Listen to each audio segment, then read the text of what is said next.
Okay, this is my nonfiction picks for you book clubbers out there. And the first one is The Splendid and the Vile by Erik Larson. He wrote Devil in the White City, The Lusitania.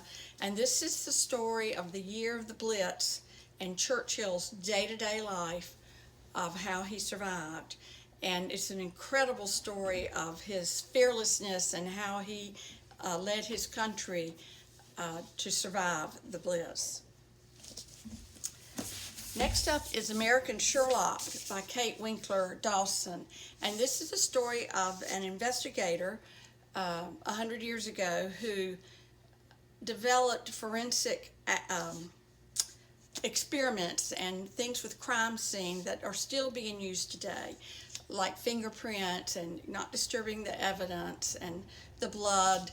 An incredible story, and it gives examples of all of his cases that he did win in proving somebody did something. Next is Mitch Albom's book, Finding Chika. And Mitch went to Haiti after the terrible earthquake, and he was the director of an orphanage there. And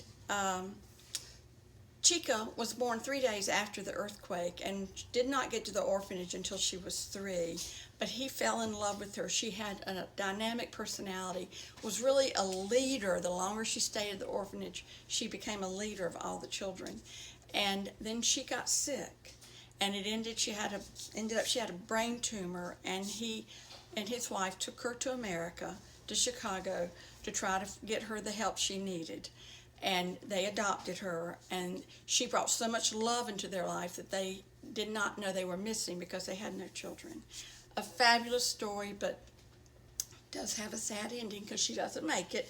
But he tells you that at the beginning of the book, so it's not about that, but about the love she brings them. And next is Nerves of Steel by Tammie Jo Shults. Tammie Jo Shults always wanted to be a pilot, and she wanted to be a Navy pilot. And she was lucky to grow up in a time where they began to let women try to be pilots. And she had a tough time against the men who did not want her to be there. They were established, they didn't think women should be pilots.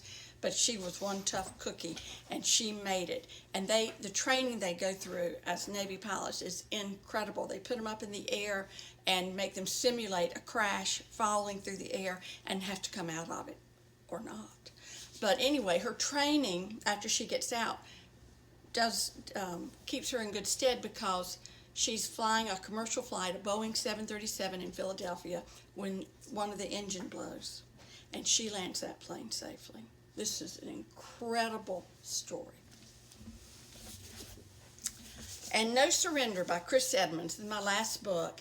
And Chris's father was a very quiet, unassuming man from Tennessee. And Chris's daughter came and had to do a story on her granddaddy. And so he pulled out the diaries his daddy had left him, and he had never read them, and began to read stories of what his father had done. And he was astounded and went and found men who served with him.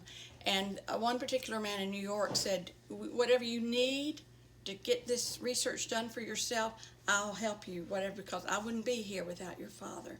And it turns out his father was the head of the American soldiers in a POW camp towards the end of the war.